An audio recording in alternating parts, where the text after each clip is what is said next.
Nether Alderley Mill was closed during much of 2012 to undergo major restoration. As the work drew to a close, Nicholas Scattergood was keen to know from the team from Norfolk Millwrights what the work had entailed.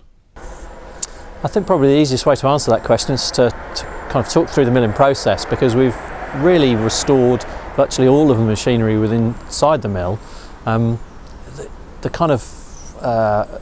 It starts, I suppose, with a mill pond at the back, and we've overhauled what we call the pen trough and the penstock, which is the piece of machinery, the wooden piece of machinery, which kind of kick-starts the whole milling process, if you like. It holds the water from the mill pond back, and then when you want the wheels to go, you pull on the lever and that starts the wheels turning.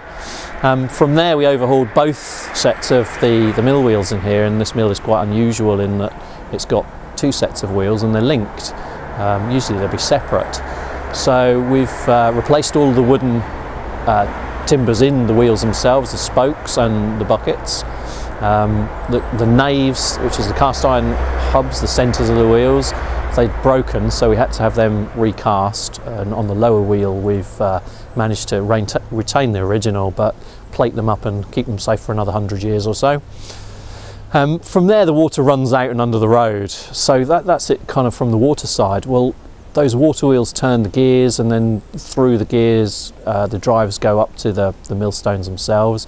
We've realigned some of the shafts because some of the stone had sunk, so we've lifted blocks and we've lifted shafts around. We've actually had to replace some of the wooden gears. They've got wooden teeth within the gears, so reshape those and put some new ones in. And then finally up to the millstones themselves, we've opened them up, refaced them so that they grind properly. And so really we've overhauled everything, every piece of machinery within the mill to restore it back to where it was the last time it was working as a fully functional mill. So Jake, it sounds like the role of a millwright requires a lot of specialist knowledge. Could you tell me how I could go about gaining that knowledge and training as a millwright? Myself and my business partner Paul came through the Broads Heritage Skills Training Scheme. I myself trained as a carpenter before that through a modern apprenticeship scheme over 3 years, and then became self-employed.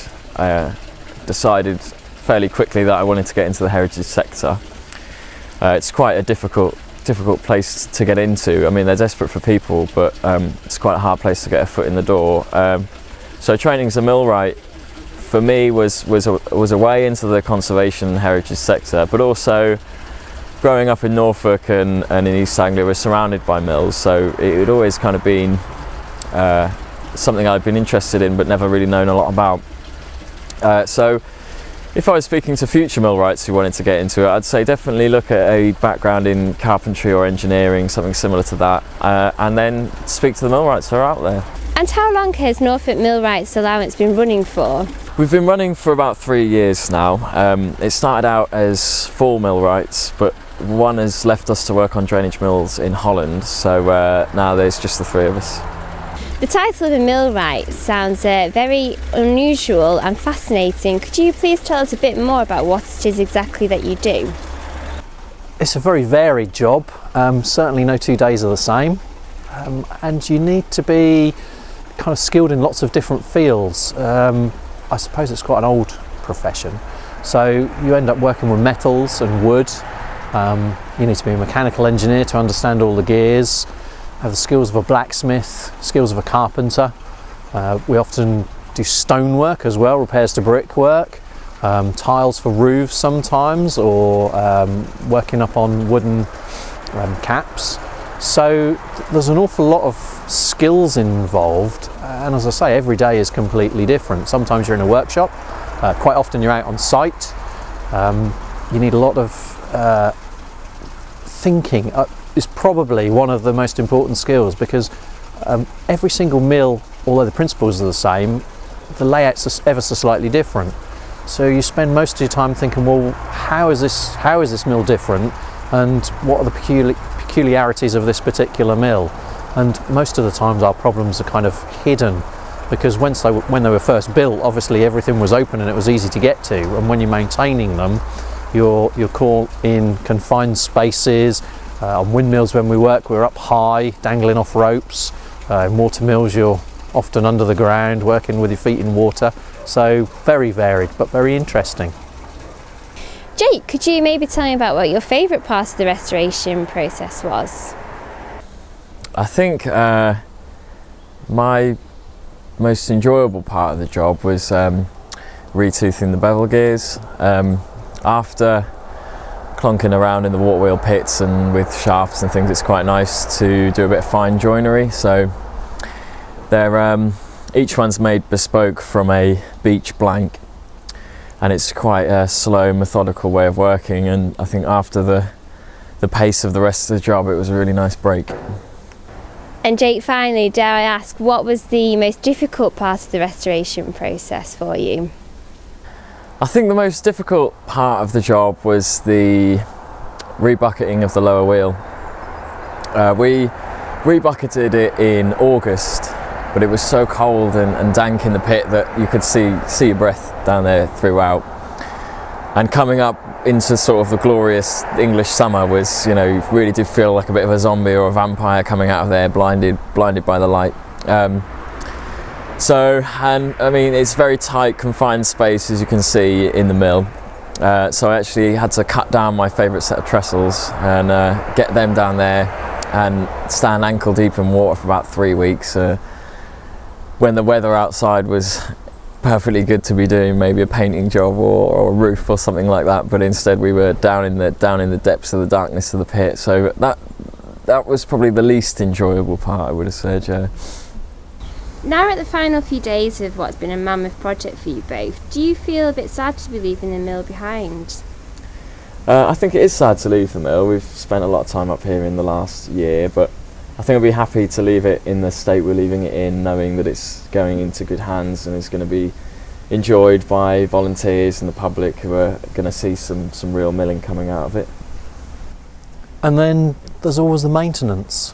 When it's been used hard for what it should be, milling flour, then there's always that maintenance and that little bit of tender loving care it'll need to keep it going. So no doubt we'll be back. So now it's March 2012. And the mill has reopened to the public. 3 afternoons each week in the season, a miller is on hand to explain to visitors how the mill works. My name is Bruce Williams. I'm the miller today in Nether Alderley Mill. I will be demonstrating the machinery to visitors as they come round. So I'll be first of all talking about the water wheels, and then later on engaging the millstone so that we can grind some grain to demonstrate the milling process. The water comes in from the mill pond into this wooden box here, which is our penstock, which is the sort of ready use supply of water, if you like. And then by use of the lever here, I can open a flap in the bottom that lets water down the pentroll onto the wheel. We have 2 water wheels. They're both overshot water wheels. Overshots means the water goes onto the top of the wheel and turns it forwards. Very efficient way of using water when you have a sufficient fall of water. And we've got about a 30-foot fall between the level in the mill pond and where the tailways tunnel goes out onto the road to take the water into Bedley Brook. The 2 wheels are effectively one above the other, but one's in front, sort of offset. So the water goes onto the top wheel, turns that, falls off that onto another trough, goes down, goes onto the top of the bottom wheel, then turns that. So we're using the same water twice, if you like. The unique thing about this mill is that the 2 wheels are connected together by gearing. Right. So that other water mills will have more than 1 wheel, but in those each wheel drives different bits of machinery. Right. In this mill, the 2 wheels together drive our machinery. Right. And that's unique in this country, and we believe may well be unique in the world now. Right. So what I'll do is I'll set these going. You'll see the water going onto the top wheel in here. When the top wheel starts turning, if you rush across the balcony there, you'll be able to see the lower wheel turning before the water gets to it, simply because, as I say, they're connected together. We have a couple of safety devices which are flaps which divert the water around the back of the wheel so that the mechanism doesn't turn when we're not expecting it. So I'll arrange it so that the water goes on and then let some water on here. So, water going on to the top wheel now, filling the bucket. It'll start turning very shortly. Just beginning to go now. There you go. See everything turning.